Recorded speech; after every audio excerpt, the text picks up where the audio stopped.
I have a pretty awesome video prepared for you. It's a quick dish and it has amazing flavor that's accented with bourbon. In my case, I choose Jack Daniels. That's my favorite. You use whatever you want. But we're gonna do, it's a bourbon pepper cream pork chop. It's gonna be amazing.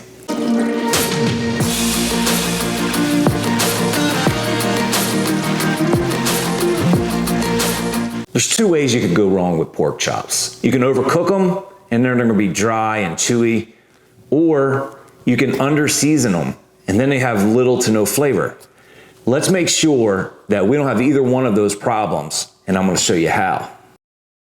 4 cups of water, 2 tablespoons of white sugar, 4 tablespoons or 1/4 cup of salt, and then we're gonna throw a little bit of bourbon in there. I'm using Gentleman Jack. Now this is gonna be our brine. We're gonna brine our pork chops in here for about 3 to 4 hours. Stir it up and get it nice and mixed up. We'll go ahead and put our pork chops in.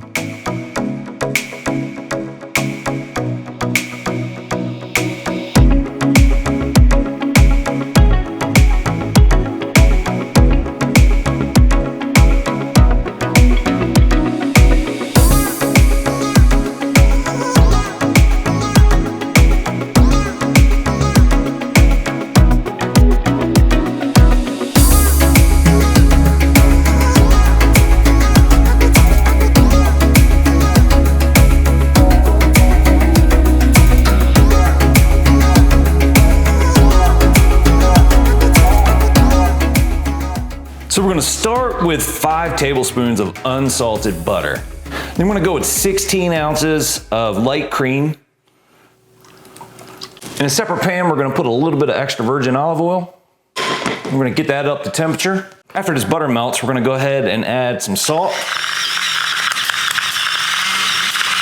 About a teaspoon, but it's kind of up to you. And we're gonna add some pepper. It is a bourbon pepper cream sauce, so we need pepper. Of course, black pepper is the way to go, freshly crushed. Now it's time to add the star of the show. One of my favorite bourbons. I'm a big believer that you gotta taste as you go. Cheers.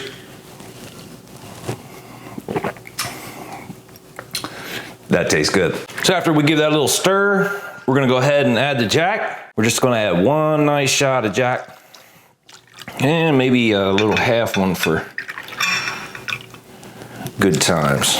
It'll burn off. There won't be any residual alcohol left. It's just gonna give it that nice flavor. So we're gonna have that on medium-high heat, and we'll keep stirring it until it reduces down to about half of what it is now. I put 1 onion in there and it started sizzling. That means I'm at a good temperature. So I'm gonna go ahead and add our chopped onions. And this is gonna be about half of a pretty large onion. And we're gonna put our garlic in there.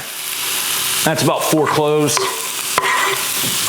And we're just gonna kind of saute this till the onions become translucent and nice and caramelized.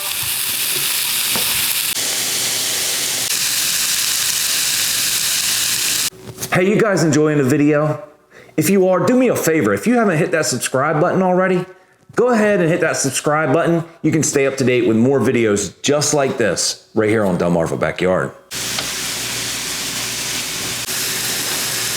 Back over here, we got a nice little boil going. We're just gonna keep stirring and let that reduce down. And you can smell the Jack. I mean, it's a wonderful, wonderful smell going on here right now with the pepper and the bourbon, the Jack. So that's about where we want to be. Maybe I'll let them go for another minute or 2. You can see that caramelization that's happening. As soon as I'm done sauteing the onions and garlic, I'm gonna go ahead and put them in our cream sauce. The process of reducing is really just designed to, amplify the flavors. And this is gonna be just a perfect way to come up with a sauce for these pork chops that is just packing a punch full of flavor. All right, we're getting pretty close now.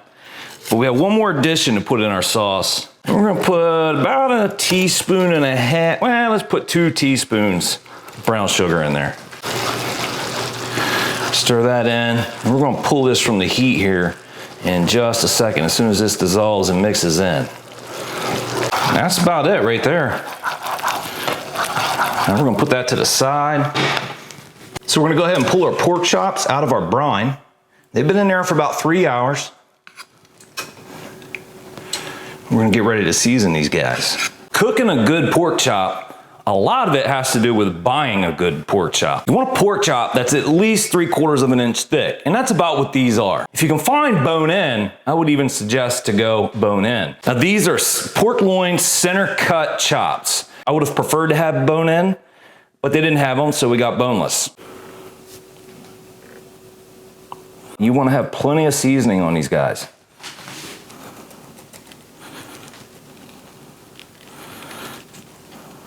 And then a little pepper.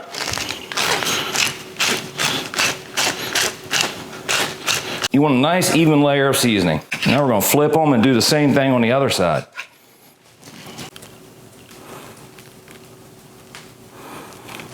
Pepper.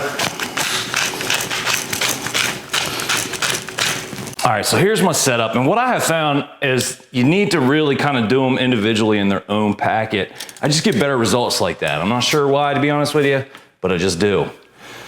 We'll take a chop, put it in the middle of each piece of foil.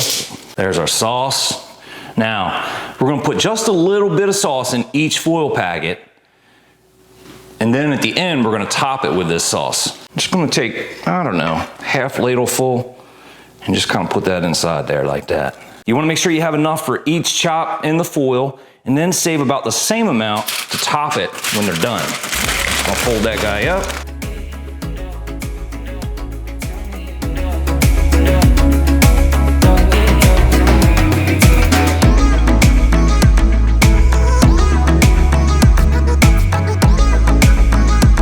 We're gonna be cooking on the Weber Summit 670. Cool thing about the Summit 670, it has this wood chip box and it's got a burner right underneath it. So that's gonna let me get, when I start searing these chops, it's gonna let me get a nice little smoky flavor on it. There's my setup going into the cook. I'm gonna line those chops up over top one burner that's not on. I'm gonna turn the burners that are beside this burner down to about medium low. Now the other guys I'm gonna leave on medium high. What better drink to go with this meal than a nice Jack and Coke? Well, I'm more of a Pepsi guy, so it's Pepsi and Coke, but same thing. Some of the best moments you'll ever live are right in your own backyard. You spend time with your family there. You know, it's just a place of peace and serenity. Absolutely love the backyard. Cheers. So we're 10 minutes in. I just checked the temperature on one of them. It's 104. You gotta pay close attention. After you get about 10 minutes out, depending on how thick your chops are, really wanna pay close attention to the temperature.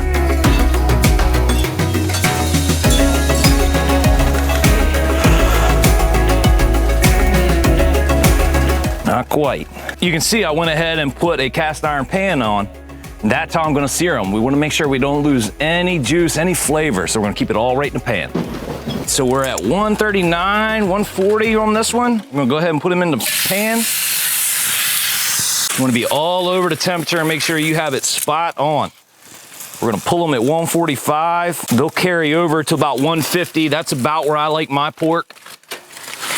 If you do anything less than that, you're gonna have a pink center, which is, you know, okay. The FDA, I think, says 145 is the safe limit or the perfect limit. I like my pork just a little bit more done than that.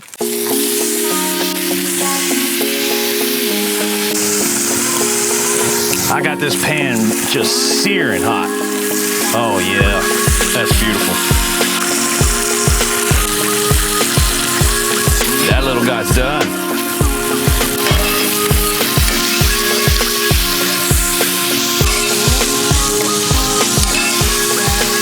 And there they are. We're gonna take them inside, let them rest for about 10 minutes.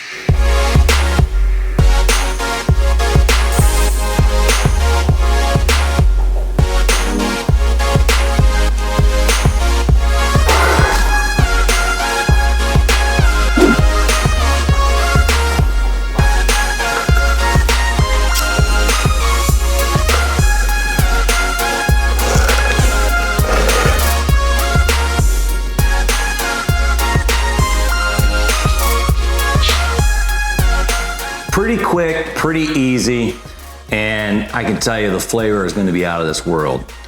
The two things that you have to nail on pork chops: make sure you don't overcook it, and make sure you season it and fill it with flavor. And that's what we did.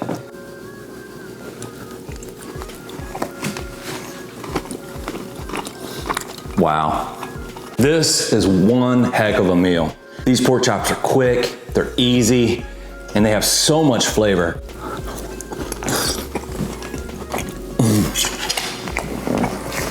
Not that corn on the cob is like the best, match for this pork chop, but here on Delmarva, when it's summertime, we grow a lot of local corn, and it's fresh right off the stalk, pretty cheap.